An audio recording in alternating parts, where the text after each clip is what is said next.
स्वागत है आप सभी का दोस्तों एक बार फिर से इस YouTube चैनल पे। और आज का वीडियो आप लोगों के लिए बहुत ही धमाकेदार होने वाला है, क्योंकि आप लोगों को पता है कि 2023 बोर्ड एग्ज़ाम आपके नज़दीक आ गया है और आपके पास अब मात्र 2 महीना समय बचा हुआ है। तो यहाँ से आपको निश्चित रूप से वैसे प्रश्न पढ़ना जो निश्चित रूप से बोर्ड एग्जाम में पूछे जाए। तो बिल्कुल हम वैसे प्रश्न लेकर आए जो आपको बोर्ड एग्जाम के लिए इम्पोर्टेंट ही है। तो बता दें कि जिस प्रकार से सिंटअप एग्जाम में आप लोगों ने देखे कि इस YouTube चैनल के माध्यम से बिल्कुल हूबहू वही क्वेश्चन बताया जाता था जो सेंटअप बोर्ड परीक्षा में पूछा जाता था, ठीक उसी प्रकार से हम लेकर आए हूँ आप लोगों के लिए साइंस का वस्तुनिष्ठ प्रश्न जो निश्चित रूप से आपके बोर्ड परीक्षा 2023 में पूछे जाएंगे। तो आपको बता दें कि 1 से 48 वस्तुनिष्ठ प्रश्न आपको दिए जाएंगे, जिनमें से 40 प्रश्नों का उत्तर आपको OMR शीट में सही से देना है। तो चलिए देर नहीं करते हुए वीडियो को शुरू करते हैं। इससे पहले एक छोटा सा रिक्वेस्ट है कि इस YouTube चैनल पर नया है तो सब्सक्राइब करके बेल आइकन को जरूर प्रेस कीजिएगा। तो चलिए हम देर नहीं करते हुए वीडियो को शुरू करते हैं, देखते हैं कि आज का वीडियो का पहला प्रश्न क्या है। तो दिया हुआ कि निम्नलिखित में कौन सबसे कम अभिक्रियाशील धातु होते हैं। बिल्कुल जो धातु जो दिए गए हैं चारों धातु है, लेकिन इसमें सबसे अभिक्रियाशील कम अभिक्रियाशील धातु कौन होता है। तो बिल्कुल आपका Fe जो लोहा होता है वह सबसे कम अभिक्रियाशील धातु होती है। चलिए नेक्स्ट प्रश्न देखते हैं। दिया हुआ है कार्बन की परमाणु संख्या कितनी होती है। देखिए कार्बन की परमाणु संख्या आपको पीरियोडिक टेबल से आप निश्चित रूप से याद कर लीजिएगा सभी तत्वों के, क्योंकि कार्बनिक जो होते हैं उनके परमाणु संख्या 6 होते हैं। इस प्रकार किसी एक परमाणु को जो पूछा जाता है परमाणु संख्या आपको पूछा जाएगा किसी एक तत्व का।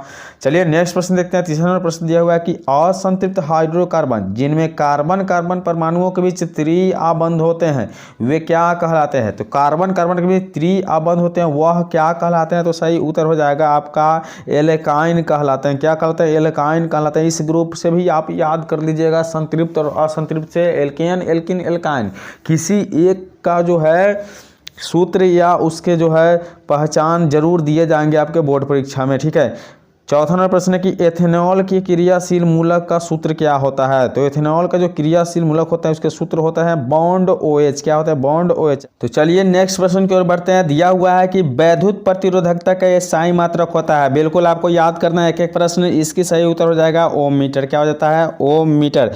बिल्कुल ऑप्शन डी जो है सही है, ओम मीटर। चलिए नेक्स्ट प्रश्न की ओर बढ़ते हैं। दिया हुआ है कि निम्नलिखित में से कौन विद्युत का सबसे अच्छा चालक है। तो सबसे अच्छा चालक जो होता है चांदी होता है, ठीक है। नेक्स्ट प्रश्न की ओर बढ़ते हैं। दिया हुआ है कि विद्युत धारा के चुंबकीय प्रभाव का खोज किसने किया था। तो विद्युत धारा के चुंबकीय प्रभाव का जो खोज था वह आपको ऑस्टेड के द्वारा किया गया था। किनके द्वारा किया गया था? ऑस्टेड को द्वारा किया गया था।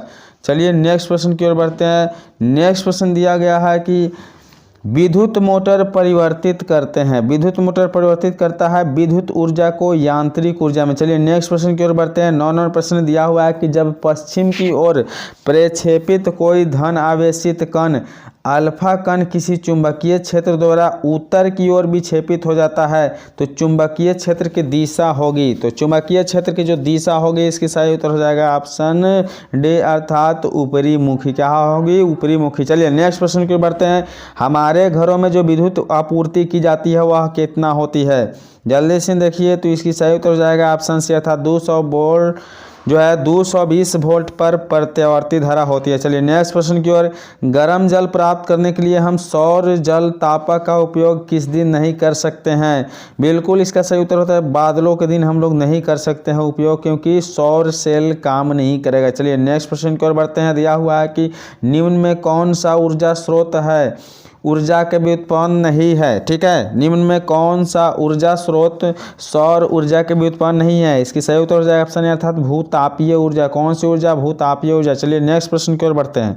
13 नंबर प्रश्न दिया हुआ है कि दर्पण के सामने किसी भी दूरी पर स्थित वस्तु का प्रतिबिंब सीधा प्रतीत होता है तो वह दर्पण कैसा हो सकता है। तो दर्पण जो है आपका केवल उत्तल हो सकता है, क्योंकि उत्तल दर्पण द्वारा बना प्रतिबिंब बिल्कुल सीधा होता है। चलिए नेक्स्ट प्रश्न की ओर बढ़ते हैं। दिया हुआ है कि किसी कार का अग्रदीप में प्रयुक्त दर्पण निम्नलिखित में से कौन होते हैं। इसके सही उत्तर जो है अवतल दर्पण होते हैं। किसी कार का अग्रदीप में जो प्रयुक्त होता है वह बिल्कुल अवतल दर्पण होता है। चलिए नेक्स्ट प्रश्न की ओर बढ़ते हैं। 15 नंबर प्रश्न दिया हुआ है कि निम्नलिखित में कौन जो है किसी अपूर्णांक का सबसे अधिक होता है। निम्न में जो है किसका अपूर्णांक सबसे अधिक होता है, इसकी सही उत्तर क्या हो जाएगा, ऑप्शन डी बिल्कुल हीरा में जो होता है अपूर्णांक सबसे अधिक होता है। चलिए अगला प्रश्न देखिए, निम्नलिखित में किस लेंस को अभिसारी लेंस कहते हैं। तो किस लेंस को अभिसारी लेंस कहा जाता है, ऑप्शन है उत्तल लेंस को अभिसारी लेंस कहा जाता है। चलिए नेक्स्ट प्रश्न की ओर बढ़ते हैं। 17 नंबर प्रश्न आप लोग देख पा रहे हैं, दिया हुआ है कि निम्नलिखित में कौन उभयलिंगी है। उभयलिंगी का उदाहरण जो है आपका केंचुआ बिल्कुल सही है। चलिए नेक्स्ट प्रश्न की ओर बढ़ते हैं। दिया हुआ है कि मेंडल ने अपने प्रयोग के लिए किस पौधे को चुना था। बिल्कुल याद होगा आप लोगों को, मेंडल ने अपने प्रयोग में मटर के पौधा चुना था। कौन सा पौधा, मटर के पौधा चुना था। चलिए नेक्स्ट प्रश्न की ओर बढ़ते हैं। दिया हुआ है कि निम्न में से कौन एक अवशेषी अंग है। तो एक अवशेषी अंग है वो आपका अपेंडिक्स है। क्या, अपेंडिक्स है। चलिए नेक्स्ट प्रश्न की ओर बढ़ते हैं। चिपको आंदोलन किससे संबंधित है। इसके सही उत्तर है वन संरक्षण। बिल्कुल सही है, चिपको आंदोलन वन संरक्षण से संबंधित है। एक एक प्रश्न को याद कर लेना है और वीडियो देखने के बाद आप चैनल पर हैं तो सब्सक्राइब जरूर कीजिएगा। निम्नलिखित में से कौन लेंस का आवर्धन एम होता है। तो लेंस का आवर्धन एम जो होता है U/V होता है। ऑप्शन ए बिल्कुल सही उत्तर है। अगला प्रश्न देखिए, दिया हुआ है कि निम्नलिखित में से कौन नेत्र का रंगीन भाग होता है। नेत्र का रंगीन भाग जो होता है परितारिका होता है। क्या होता है, परितारिका होता है। चलिए नेक्स्ट प्रश्न 23 नंबर प्रश्न, वायुमंडल में प्रकाश के किस वर्ण का प्रकीर्णन अधिक होता है। वायुमंडल में जो है प्रकाश के किस वर्ण का प्रकीर्णन अधिक होता है। इसकी सही उत्तर हो जाए ऑप्शन बी। ऑप्शन बी बिल्कुल सही है, नीला रंग का। चलिए नेक्स्ट प्रश्न देखते हैं। दिया हुआ है 24 नंबर प्रश्न आप लोग देख पा रहे हैं कि प्रकाश की किस घटना के कारण सूर्य हमें वास्तविक सूर्योदय से लगभग 2 मिनट पहले दिखाई देते हैं। तो निश्चित इसका सही उत्तर जो है ऑप्शन बी अर्थात वायुमंडलीय अपवर्तन के कारण। चलिए नेक्स्ट प्रश्न की ओर बढ़ते हैं।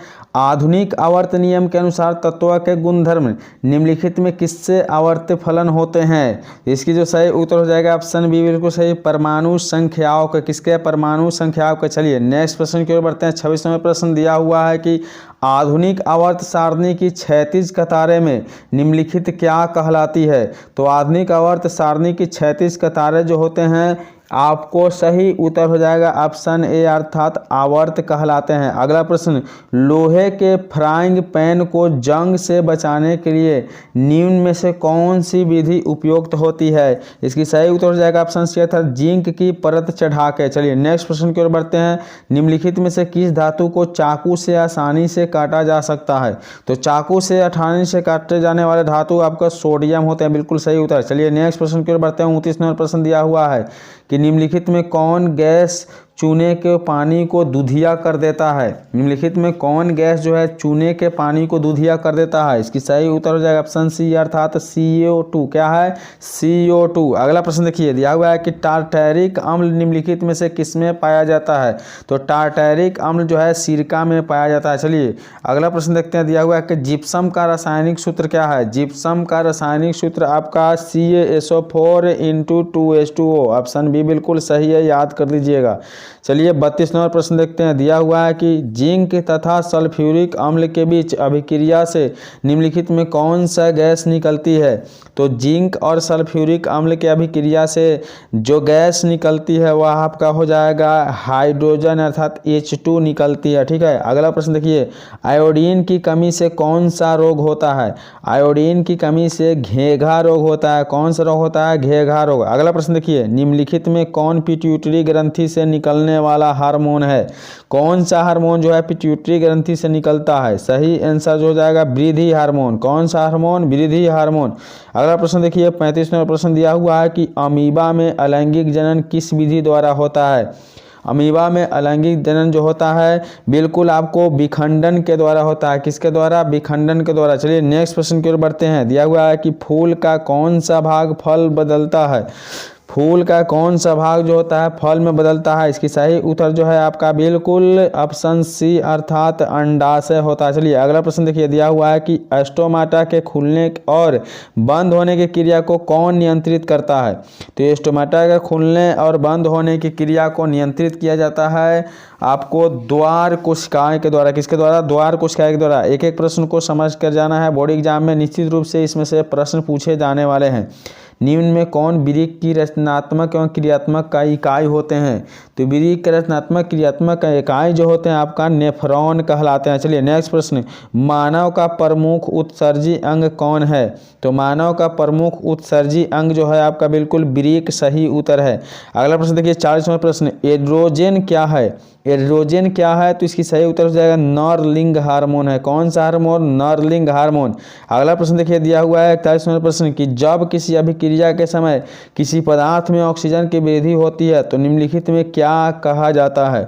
तो अभिक्रिया का जो वृद्धि होती है इसमें क्या कहा जाता है? तो इसकी सही उत्तर हो जाएगा ऑप्शन ए अर्थात उपचयन कहा जाता है। कौन सा अभिक्रिया? उपचयन। चलिए नेक्स्ट प्रश्न देखिए दिया हुआ है कि अम्ल का पीएच मान होता है।